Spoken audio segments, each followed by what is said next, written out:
Hello everyone, my name is AshplatOxalis, but you can call me Ox. I usually do art, digital art, but today I wanted to try something else. I love ASMR. I basically can't get to sleep without it, and so I wanted to try my hand at it. So today I'm going to be reading the first 5 pages or so of I Have No Mouth and I Must Scream by Harlan Ellison, because TikTok really likes it right now. Also, I think it's a good book. There's that too. I Have No Mouth and I Must Scream by Harlan Ellison. Limp, the body of Gorster hung from the pink pallet, unsupported, hanging high above us in the computer chamber, and did not shiver in the chill, oily breeze that blew eternally through the main cavern. The body hung head down, attached to the underside of the pallet by the sole of its right foot. It had drained blood through a precise incision made from ear to ear under the lantern jaw. There was no blood on the reflective surface of the metal floor. When Gorster joined our group and looked up at himself, it was already too late for us to realize that, once again, Amt had duped us, had had its fun. It had been a diversion for the part of the machine. The 3 of us had vomited, turning away from one another, in a reflex as ancient as the nausea that produced it. Gorster went full white. It was almost as though he had seen a voodoo icon. He was afraid of the future. "Oh, God," he mumbled, and walked away. By the way, I'm not going to be doing voices for this, because I don't want to sound like an idiot. "Oh, God," he mumbled, and walked away. The 3 of us followed him after a time, and found him sitting with his back to one of the smaller chittering banks, his head in his hands. Ellen now knelt down beside him and stroked his hair. He didn't move, but his voice came out of his covered face quietly. "Why doesn't he just do us in and get it over with? Christ, I don't know how much longer I can go on like this." It was our 109th year in the computer. He was speaking for all of us. Nimdog, which was the name the machine had forced him to use because AM amused itself with strange sound, was hallucinating that there were canned goods in the ice caverns. Gorster and I were very dubious. "It's another shuck," I told them.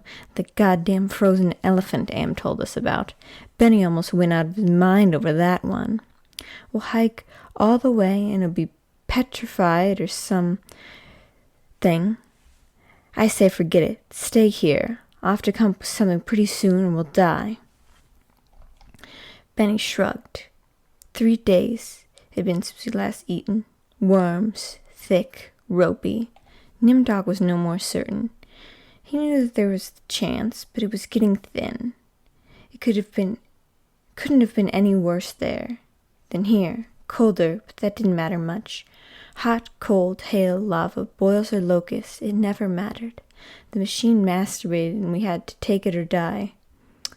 Yo, Am kind of freaky. Ellen decided us. "I've got to have something, Ted. Maybe there'll be some berries or pears or peaches." "Please, Ted, let's try it." I gave in easily. What the hell? Mattered not at all. Ellen was grateful, though.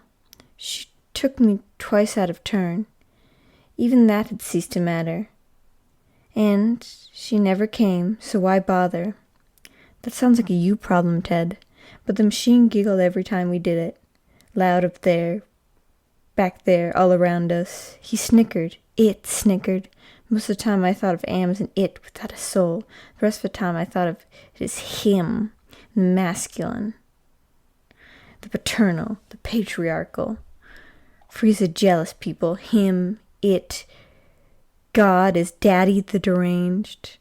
Well, okay, slow down there, Ted. We left on a Thursday. The machine always kept us up to date on the date.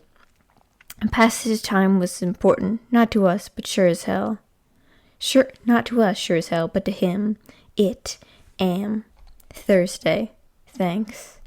Nimdok and Gorster carried Ellen for a while, their hands locked into their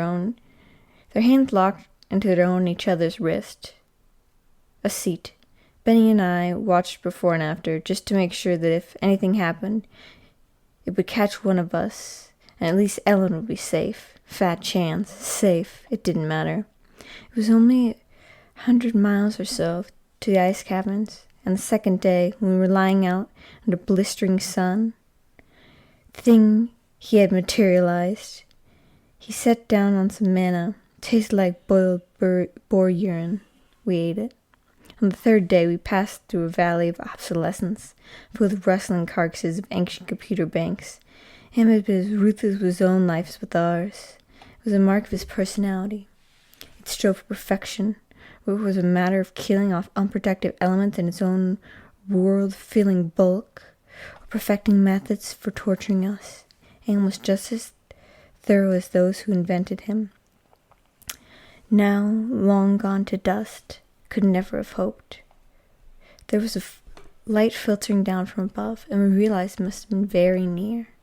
On the surface, but we didn't try to crawl up to see. There was virtually nothing out there. Had been nothing that could have been considered anything for hundreds of years. Only on the blasted skin of what had once been home to billions. Now there are only 5 of us down here, alone with Am. I heard Ellen saying frankly, "No, Benny, don't, come on, Benny, please." Then I realized I'd been hearing Benny murmuring under his breath for several minutes. He was saying, I'm gonna get out, over and over. His monkey-like face was crumpled up in an expression of beatific delight and sadness all at the same time. The radiation scars Anne had given him during the festival were drawn down to a mass of pink-white puckerings, and his features seemed to work independently of one another. Perhaps Benny was the luckiest of all of us. He had gone stark, staring mad many years before. But even though we could call him any damned thing we liked, could think of the foulest thoughts of fused memory banks and corroded base plates, of burnt-out circuits and shattered control bubbles, the machine would not tolerate our trying to escape. Benny leapt away from me as I made a grab for him. He scrambled up the face of a smaller memory cube, tilted on its side and filled with rotted components.